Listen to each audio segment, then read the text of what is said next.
Audience बेवकूफ नहीं है जो अपने 5 से 6 घंटे किसी वेब सीरीज को दे। इसलिए इंडियन वेब सीरीज की दुनिया में कंटेंट को किंग होना ही पड़ेगा। जो मांग के नहीं मिलता ना, तो छीन के लेनी पड़ती है। दोस्तों, मैं अंबर और लेकर आया हूँ आपके सामने तीसरा एपिसोड हमारी सीरीज का, सोशल मीडिया के हवाले नियुक्ति। साथियों, आज शाम तक जब हमने ये सब प्रदर्शन किया तो हमको पूरी उम्मीद थी कि सरकार अपने फैसले को वापस लेते हुए जांच के साथ साथ नियुक्ति प्रक्रिया भी प्रारंभ करेगी। लेकिन आज हमारे बीच में कुछ ऐसे मीडिया हाउस थे जिन्होंने हमारी समस्याएं तो रखीं, हमारे बीच मौजूद घरेलू महिलाएं जो परिवार के साथ साथ पढ़ाई करके सफलता पाई, उनके इंटरव्यू तो लेती हैं। दो दिव्यांगजन जिनके पैर नहीं हैं, जिनके हाथों में समस्या है, जो कहीं ना कहीं कुछ 50% अधिक विकलांग हैं और उन्होंने सफलता पाई है, उनका इंटरव्यू तो लेते हैं। जब हम कहते हैं कि अपने माँ बाप को हम आंखों में आंसू नहीं देखना चाहते तो हमको संतावना भी देते हैं। उसके बाद भी आज ही शाम को एक ऐसी सनसनीखेज रिपोर्ट जारी करते हैं जिससे हमारा पूरा मनोबल टूटकर धरातल पर पहुंच गया। आज हमारे इंटरव्यू लेने के बाद शाम को एक इस तरह से सनसनीखेज रिपोर्ट पेश की गई कि जैसे पूरे लोग ही अपराधी हैं, सबने ही कोई गलत काम किया है और सबको इसकी सज़ा मिलनी चाहिए। जो भर्ती परीक्षा के कथित घोटाले को अभी तक सिर्फ राज्य में माना जा रहा था, आज रात के बाद वो नेशनल न्यूज़ बनने जा रही है और इसका सबसे दुष्परिणाम हम लोगों को मिल रहा है जिन्होंने अपनी मेहनत से सफलता पाई है। आज किसी ने सोचा भी नहीं था कि आज इतना कार्यक्रम करने के बाद, सरकार को उनकी कर्तव्यों का एहसास दिलाने के बाद हमें कोई नुकसान होगा। लेकिन रात में जो हुआ, झेलन पॉप ने जिस तरह से रिपोर्ट को पेश किया, हमारा पूरा मनोबल, हमारा विश्वास, हमारी उम्मीद, हमारे सपने। मैं झेलन पॉप चैनल से आया हूँ, मुझे रूमल जी से बात करनी है। अब ले चलते हैं उस इंटरव्यू के पास। नमस्ते रूमल जी, बताया। बहुत बहुत बधाई हो आपको, आपने तीसरी रैंक पाई है परीक्षा में। आपको कैसा लगा? सर, हमारे परिवार में सब लोग बहुत खुश हैं। हमारे पापा गार्ड का काम करते हैं। हमारी आर्थिक स्थिति इतनी अच्छी नहीं है। मैंने मेहनत से ये पढ़ाई करके जब सफलता हासिल करी तो पूरे परिवार में बहुत खुशियाँ हैं। और आप जब आए, मम्मी ने मुझे बताया कि आप मेरा इंटरव्यू लेना चाहते हैं, तो मैंने बोला हाँ मम्मी, मैं इंटरव्यू दूंगी। तो रूमल जी, कुछ सवाल हो जाएं? सर, जब परीक्षा हुई थी हमको ये नहीं बताया गया था कि परीक्षा में जवाब देके हमको मीडिया के सामने भी जवाब देना होगा। मैंने तो ऐसा कभी नहीं देखा। जब पीएससी में लोग सिलेक्ट होते हैं, यूपीएससी में सिलेक्ट होते हैं, मध्य प्रदेश पीएससी में भी बहुत सारे लोग सिलेक्ट हुए, तो कभी उनको ये बुला के नहीं पूछा गया कि आप किसके रिश्तेदार हैं, आप किसके परिवार से हैं, आपसे क्या बनता है, आपसे क्या नहीं बनता है। ऐसा कभी तो नहीं हुआ। आप कौन सी नई पत्रकारिता चालू कर रहे हो जहाँ पर आप सबसे सवाल पूछने आए हो? हम अपनी स्थिति आपको दिखा रहे हैं कि हम जो है, हमने मेहनत से परीक्षा पास की है, हमारे पिताजी गार्ड हैं। इसके बाद भी आप यहाँ पर मुझसे सवाल जवाब करके आप मेरी परीक्षा लेना चाहते हो तो आप ले सकते हो, लेकिन मैं पहली बार कैमरे के सामने बोल रही हूँ।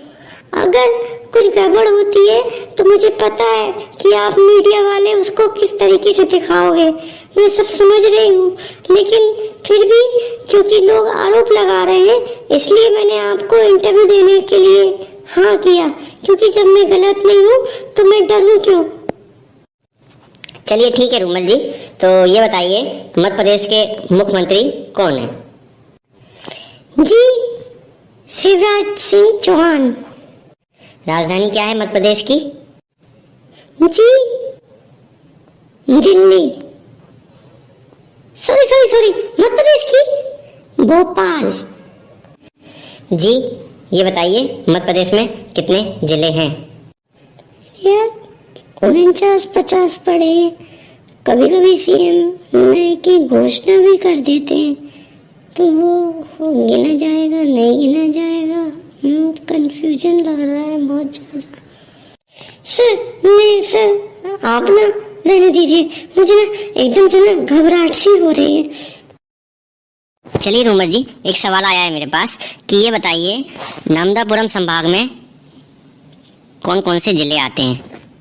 ग्वालियर के तो याद आ रहे हैं, भोपाल के भी याद है, नर्मदापुरम के खंडवा, बैतूल, हरदा, नर्मदापुरम।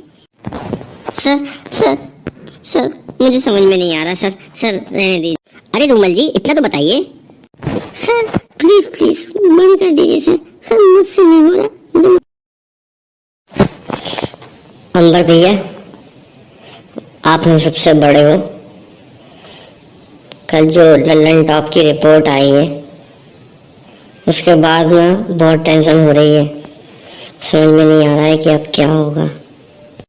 हाँ भैया बताइए ना।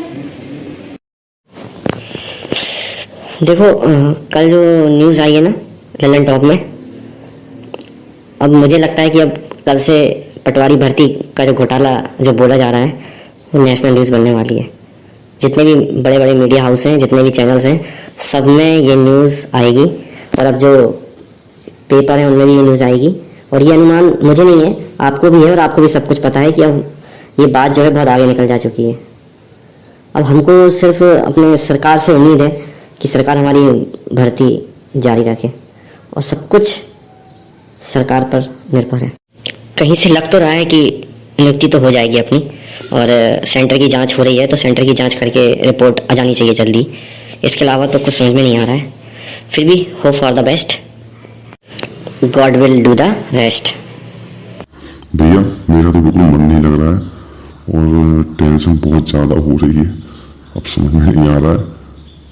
चलिए कुछ कर तो सकते नहीं हमने इतनी अच्छी कोशिश करी, इतनी ज़्यादा लोगों में पहुंचे, ज्ञापन भी दिया, इतना हमको मीडिया ने कवर भी किया, लेकिन शाम आते आते तक जो कुछ भी किया था अपने हक के लिए सब पे पानी फिर गया। अभी ऐसा कुछ नहीं बिगड़ा है या हाथ से चला गया है जो सही नहीं हो सकता है। कुछ भी मत सोचो अभी, क्योंकि हम कुछ भी सोचेंगे हमको नेगेटिव ही मिलेंगे थॉट्स, क्योंकि हमारी जो चाहत है वो पॉजिटिव है और जब हम कुछ पॉजिटिव चाहते हैं तो नेगेटिव भी जो है वो हावी होती है। इसलिए थोड़ा न्यूट्रल हो जाओ और कुछ मत सोचो।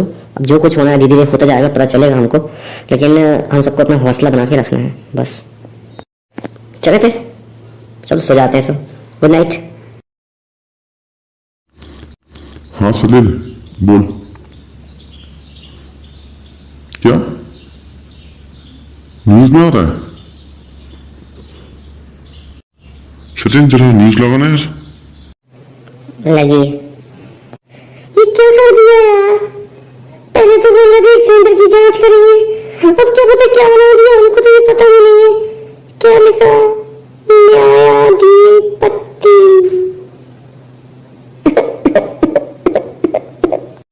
यार मेरा ना बहुत दिमाग खराब हो गया है। अब ना कल से ना कोई बात नहीं करेंगे अपन इसके बारे में, मैं ना कोई से नहीं मिलूंगा।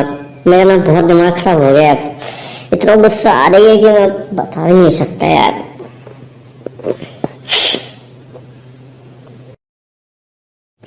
भगवान अगर नौकरी देना चाह रहा है तो दे दे चुनाव के पहले, नहीं तो अभी यार जो भी सजा देनी है अभी दे दे। बताएं इतना झेल नहीं पाएगा यार, इतनी मुश्किल से नौकरी लगी है, इतने सालों से पढ़ाई कर रहे थे और उसके बाद भी इतना झेलना पड़ रहा है। अब मैं कुछ नहीं कहना चाहता किसी से, बस यही कहना चाहता हूँ कि चुनाव के पहले सबको नौकरी मिल जाए।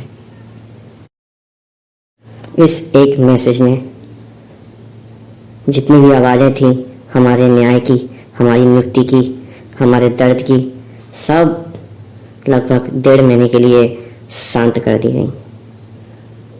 इस एक मैसेज से हम सबकी उम्मीदों, हमारे परिवार की उम्मीदों को बहुत बड़ा झटका लगा। और ये जो 19 जुलाई को जो हमारे साथ हुआ, इसके बाद अगले 1 महीने तक, लगभग 18 तारीख तक हम सिर्फ अपने दुखों में खोए रहे। हमारे पास कुछ नहीं था करने को, ना हम आंदोलन कर सकते थे, ना हम कोर्ट जा सकते थे, ना हम कहीं मिल सकते थे, ना हम सरकार से गुहार लगा सकते थे, क्योंकि जब निर्देश आ गया था कि 31 अगस्त तक जांच होगी तो अब ये तय था कि अब नियुक्ति इसके पहले किसी भी हालत में नहीं होगी। फिर भी हमारे भाइयों ने सोशल मीडिया के सहारे, हमने भी ट्विटर का यूज़ करके, फेसबुक का यूज़ करके लगातार प्रचार किया कि हमें न्याय मिलना चाहिए। लेकिन फेसबुक के भाइयों ने, जिनके खुद के नंबर नहीं आए, उन लोगों ने हमको कमेंट करके हमको ललकारा, हमारी बुराइयां करी, हमें कमी निकाली, हमें 15 लाख वाला बोला, हमें चोर बोला, हमें घोटालेबाज बोला, हमें खुफिया क्या क्या नहीं बोला। हम ये मैसेज की वजह से दबके रह गए। हम कुछ लोग परीक्षाओं की तैयारी कर रहे थे, कुछ लोग पहले से नौकरी कर रहे थे, और अगले जो 1 महीने थे वो इस तरीके से बीत रहे थे कि एक उम्मीद की आशा बन के बैठी थी कि 31 अगस्त के बाद भी बहुत टाइम रहेगा, हमारी नियुक्ति, चुनाव आने वाले हैं, उसके पहले हो जाएगी। कुछ भाइयों का ये शंका थी कि अपन को चालू करना चाहिए, अपने को वहाँ पे हड़ताल करना चाहिए, अपने को वहाँ कुछ प्रदर्शन करना चाहिए। किसी ने सलाह दी कि साप्ताहिक हम हफ्ते में 1 दिन वहाँ कुछ करना चाहिए। लेकिन अंत में जो सही समझ में यही आ रहा था कि अब कुछ करने से होना नहीं था, और हम सिर्फ सोशल मीडिया के सहारे अपने लोगों को दबाते रहे। वो लोग हमारे ऊपर हावी हुए, वो 1000 लोग अटैक करते थे और हम नीचे से सिर्फ एक व्यक्ति मैसेज कर पाता था। वहाँ से तूफान पे तूफान आते थे, कहीं मीम बन के आते थे, कहीं न्यूज़ चैनलों में लगातार प्रचार चल रहा था, कहीं सरकार की आलोचना हो रही थी, कहीं हमारे ऊपर सवाल उठाए जा रहे थे। लेकिन उसके बाद भी हमारे पास कोई रास्ता नहीं था। और ये जो सोशल मीडिया के हवाले नियुक्ति के लिए हमारे सब साथी जो चल रहे थे, तो उसमें हमारा पक्ष इतना कमज़ोर पड़ गया कि जो लोग इसका साथ नहीं दे रहे थे वो लोग हमारे ऊपर इतना हावी हुए, हम कहीं भी चलने लायक नहीं बचे। हम मोहल्ले में जाते थे, लोग हमसे पूछते थे क्या हो रहा है, हम वो जवाब नहीं देना चाह रहे थे। हम जब ऑफिस में जा रहे थे तो लोग बोल रहे थे तुम्हारी भर्ती कैंसिल होगी, तुम्हारी भर्ती का कुछ नहीं होगा। तो हम उनसे बोलते थे कि आपके परिवार में किसी का चयन हुआ क्या? तो बोलते थे नहीं। मैंने ना झेलन पॉप फाइनल रिपोर्ट के लिए ना पूरे सोशल मीडिया में तहलका मचा के रखा हुआ हूँ यार। मैंने ना इतना तहलका मचाया हुआ है, पूरे लड़के पूरे लड़कियां सब चाह रहे हैं पूरे MP में कि फाइनल रिपोर्ट आएगी तो क्या होगा। मैंने पूरा तहलका मचा दिया, और पता है मेरे पास दिखाने के लिए कुछ है ही नहीं। मैंने जो पहले दिखाया था मेरे पास वही कंटेंट बचा हुआ है। अब मैं क्या करूँ? तो मैंने ना एक आइडिया लगाया। आप इनविजिबल मैन बन के ना कुछ चीज़ें अच्छे से बताया ना कि कैसे घोटाला होता है, जो सबको पता हो लेकिन फिर भी अपन को बताना है। तो अब कैमरा स्टार्ट होने वाला है, तो अब शुरू करते हैं, ठीक है ना? ओके दोस्तों, झेलन पॉप की जो फाइनल रिपोर्ट आपने अभी तक देख ली है और आपको समझ में आ गया होगा कि किस तरह से पूरे भर्ती प्रक्रिया में घोटाला हुआ है। कॉलेज जो पेपर करा रहे थे उन कॉलेजों में सेंटर नहीं चल रहे थे। इसके बाद कुछ बच्चे तीर्थ यात्रा पे चले गए हैं, कुछ बच्चे फोन नहीं उठा रहे, कुछ बच्चे जवाब नहीं दे रहे। और आपने ये पूरी रिपोर्ट देख ली, और रिपोर्ट देखने के बाद मैं आपके सामने लाया हूँ सबसे सनसनीखेज खुलासा। और अब हमारे सामने हमारे इनविजिबल मैन बताएंगे कि आखिर किस तरीके से घोटाला हुआ था। देखिए, ऑनलाइन परीक्षा में घोटाला इस तरीके से होता है कि कंप्यूटर को इंटरनेट के माध्यम से रिमोट में लेके टीमवेयर या अन्य सॉफ्टवेयर से कनेक्ट कर लिया जाता है, और फिर सेंटर के बाहर पेपर को सॉल्व किया जाता है। एक तरीका तो ये होता है। दूसरा तरीका होता है पेपर को कुछ देर पहले डाउनलोड कर लिया जाता है, और डाउनलोड करने के बाद सेंटर पे कोई व्यक्ति रहता है, वो उनको वहां पर आंशिक पकड़ा देता है। देख रहे हैं आप, इस तरीके से घोटाला होता है। और इस तरीके के घोटाले पहले भी हुए हैं। मध्य प्रदेश की पुरानी इतिहास है जिसमें बहुत सारे घोटाले, बहुत सारे एग्जामों में इस तरीके से ऑनलाइन में घोटाले होते रहे। आज ये सामने आया है, इसके पहले भी हुए हैं और बाद में भी होंगे। और मैं आपको बता रहा हूँ, मेरे पास सबसे अच्छी जानकारी है। लेकिन मैं कौन? मैं हूं इनविजिबल मैन। जैसे मैं इनविजिबल हूं, मेरी बातें भी इनविजिबल हैं। और आप इस बातों पे आ मत जाना। ये जो बातें हैं ना, ये आपको ही पता है। कोई भी व्यक्ति अंदाजे से कुछ भी बोल सकता है। अरे भाई क्या बोल रहे हो? लाइव है यार, रहने दो भाई, रहने दो। चलिए, झेलन पॉप की फाइनल रिपोर्ट यही समाप्त होती है। और दोस्तों बताना आपको कैसी लगी मेरी झेलन पॉप की फाइनल रिपोर्ट। आपका सहयोग हमेशा चाहिए। पटवारी चल। ये हमारे यहाँ के पटवारी हैं दोस्तों, ये पटवारी जा रहे हैं। देखो ये तुम्हारे खेत का नाप लेंगे। बहुत गलत हुआ है हमारे राज्य में, गधों की भर्ती करी गई है। भैया आपको शर्म नहीं आ रही है? गधे को पटवारी बोल रहे हो? गधा पटवारी है? दीदी आप यहाँ से जाओ, हम यहाँ विरोध कर रहे हैं कि हमारे राज्य में जो पटवारी चुने गए हैं वो सब गधे हैं। भाई तुम्हें किसने बोल दिया कि पटवारी गधे चुने गए हैं? और तुम जिसको गधा बोल रहे हो वो किस मायने में गधा है? गधे का मतलब कहाँ लिखा है कि गधा मतलब कमजोर होता है?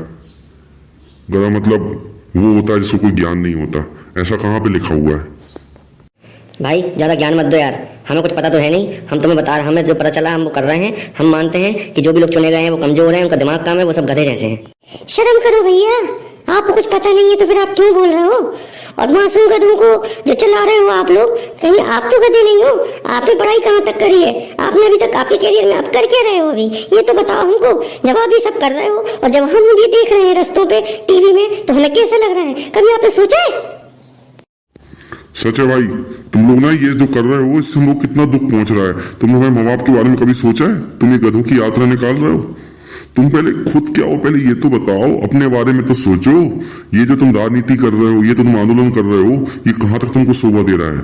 इतना, वो भी हम लोगों के साथ। अगर किसी ने गलत किया है तो उनके लिए कंप्लेंट हो रही है, उसके लिए जांच हो रही है, उसके बाद तुम ये प्रदर्शन कर रहे हो, तो इसमें किसको दिखा रहे हो ये प्रदर्शन? हम लोगों को, हम लोग जो ईमानदारी से चयन हुए हैं। हमारे माँ बाप को तुम ठेंगा दिखा रहे हो, हमारे पूरे परिवार को, हमारे पड़ोसियों को, सबको ये बताना चाह रहे हो कि जो भी चयनित हुए हैं वो सब गधे हैं। आज सब हमको संकट की नजर से देख रहे हैं तुम लोगों की वजह से, जो तुम लोग इस चीज को बढ़ा रहे हो। जब जांच बैठ गई, हम लोग शांत हो गए, हम लोग किसी तरह का प्रदर्शन नहीं कर रहे, हम लोग सरकार पर विश्वास कर रहे हैं कि जांच हो रही है, तो उसके बाद ये सब फालतू के प्रदर्शन क्यों किए जा रहे हैं? भैया प्लीज ऐसा मत करो। हम लोग को अकेले आप यहाँ देख रहे हो, टीवी में दिखा रहे हैं, न्यूज में दिखा रहे हैं। हम कहाँ कहाँ लड़े? हम फेसबुक पे लड़ रहे हैं, हम ट्विटर पे लड़ रहे हैं, हम इंस्टा पे लड़ रहे हैं, हम यूट्यूब में लड़ रहे हैं, रोडों में आप लोगों से लड़ रहे हैं। हम लोग को आपने ऐसा लड़ाई वाला बना दिया गया है। हम लोग पढ़ाई वाले बच्चे थे, हम लोग कभी इन चीजों में थे ही नहीं। हम लोग इतने मुश्किल से चयनित होके इस नौकरी को पाई है, और आज हमको जहाँ चाहे वहीं से बेइज्जती मिल रही है। बहन आप जाइए। चलो रे गधों, चलो चलो पटवारी गधों, चलो। रहने दो रिंकी, ये नहीं सुधरेंगे। किस किस को चुप कराएंगे? हमारा अभी समय नहीं है। जब समय आएगा ना तो ये सब लोग देखते रह जाएंगे।